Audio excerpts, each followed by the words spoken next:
Hello friends, मैं Shweta Oberoi, astrologer, numerologist, vastu specialist Delhi से। आज हम बात करेंगे होलास्ट पर। होलास्ट 8 दिन का दिवस है।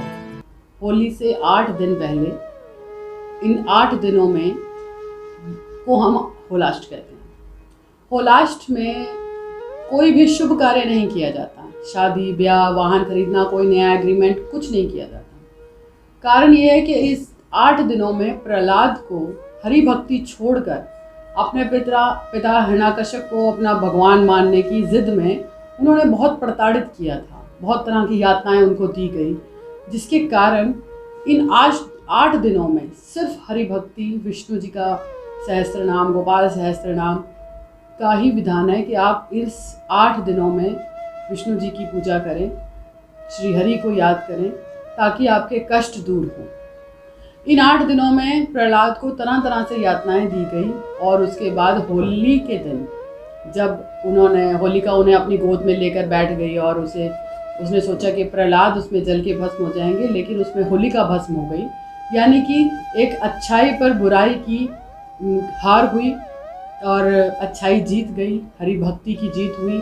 और उसके अगले दिन फिर लोगों ने खुशी से होली मनाई, रंगों के साथ खेला गया।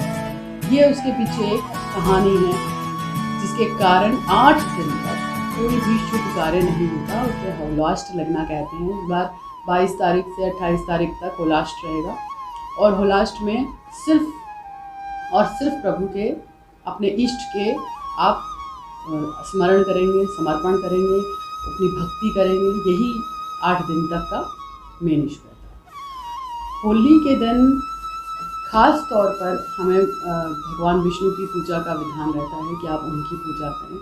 होली में हर बुराई नष्ट हो गई थी, उसी तरह से इसलिए कुछ ऐसे छोटे छोटे उपाय, कुछ ऐसे छोटे छोटे टोटके हैं जिनको करने से सच में अच्छे परिणाम मिलते हैं। जिसमें से एक है कि अगर किसी की कोई लंबी बीमारी चली आ रही है, या वो किसी बुरी नज़र का शिकार है, या किसी ने कुछ किया है, तो एक नारियल, सूखा नारियल, उसमें आप तेल भर के अपने ऊपर से 8 बार घुमा के होलिका के 3 चक्कर लगाने के बाद उसे जलती हुई होलिका में डाल दें। इससे रोगी का रोग टूट जाता है, रोगों से उसे मुक्ति मिलती है।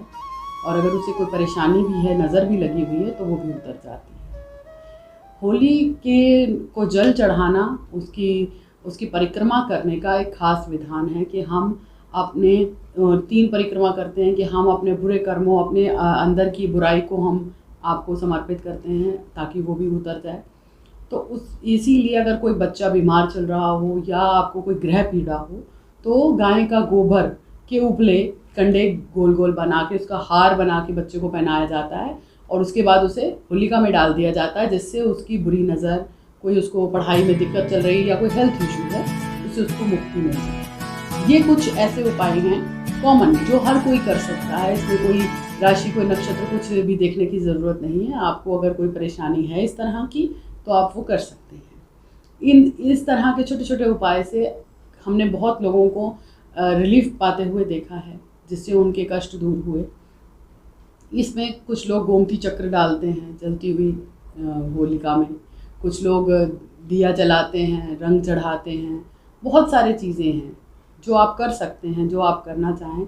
गोमती चक्र आप डाल सकते हैं। यहाँ पर आप जिस समय में होलिका जलाई जा रही हो, उस समय में बैठकर आप अपने गुरु का मंत्र जाप कर सकते हैं, श्री सूक्तम का पाठ कर सकते हैं, श्री विष्णु सहस्त्र नाम का पाठ कर सकते हैं कि हे परमपिता परमेश्वर, जैसे आपने प्रहलाद के सभी कष्टों को दूर किया, आप हमारे भी इन सभी कष्टों को दूर करें, हमारे ऊपर आने वाली हर विपदा से हमें बचाएं।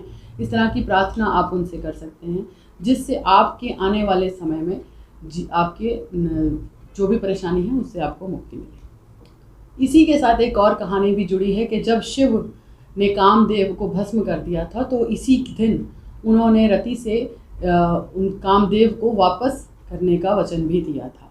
तो इसलिए भी इस दिन रंगों के साथ खेला जाता है, खुशी मनाई जाती है, हर्ष उल्लास रहता है कि शिव ने जिस तरह से कामदेव को जीवन दान दिया, उसी तरह से शिव हम पर भी कृपा करें और हमें अपने आगे जीवन के लिए, सुखमय जीवन के लिए आशीष दें। तो इस समय में आप भक्ति करें, श्री हरि की भक्ति करें।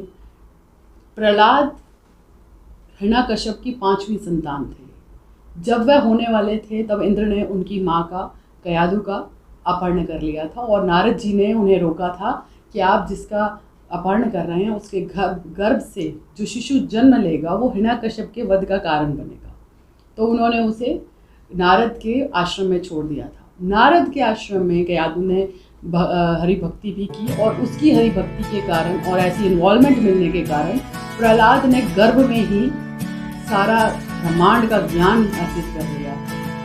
तो ऐसा कहा जाता है कि प्रहलाद को बहुत छोटी उम्र में ही गर्भ से ही श्री हरि के एक कृपा प्राप्त हो गई थी। उन्हें वो ज्ञान मिल गया था कि जीवन क्या है, इसीलिए उन्हें कण कण में श्री हरि नज़र आते थे। और जब हिरण्यकश्यप उसे प्रताड़ित करता था तो श्री हरि ही थे जिन्होंने उसकी एक पुकार पर उसके सारे कष्टों को दूर किया और हिरण्यकश्यप को खत्म किया। तो इस तरह की कहानियाँ हमें अपने जीवन में ये बताती हैं कि हम किसी के ऊपर अननेसेसरी किसी को तंग ना करें, किसी को प्रताड़ित ना करें कि कहीं कल को हमें भी कुछ ऐसा ही भोगने को मिले। हमें ये अधिकार नहीं है कि हम किसी को प्रताड़ित करें, किसी को परेशान करें। हमें चाहिए कि हम भी दया भावना रखें, सद्भावना रखें, सबके ऊपर दया ही करें, ताकि जब हमारे ऊपर कोई कष्ट आए तो हम भी उस श्री हरि को बुलाएं और वो हम भागे हुए आएँ और हमारी परेशानी को दूर करें। तो होलिका दहन का यही एक मेन मकसद है कि बुराई पर अच्छाई की जीत हो, हमेशा जैसे होती आई है उसी तरह से श्री हरि हमारी भी पुकार सुने और हमें भी हमारे कष्टों से मुक्ति दिलाए। इसी तरह अब हम आपसे विदा लेते हैं। अगर आप चाहते हैं कि हम आपकी कुंडली का विश्लेषण करें, स्क्रॉल के नीचे मेरा नंबर चल रहा है, आप उनसे संपर्क कर सकते हैं। जय माता दी। होली की बहुत बहुत शुभकामनाएं।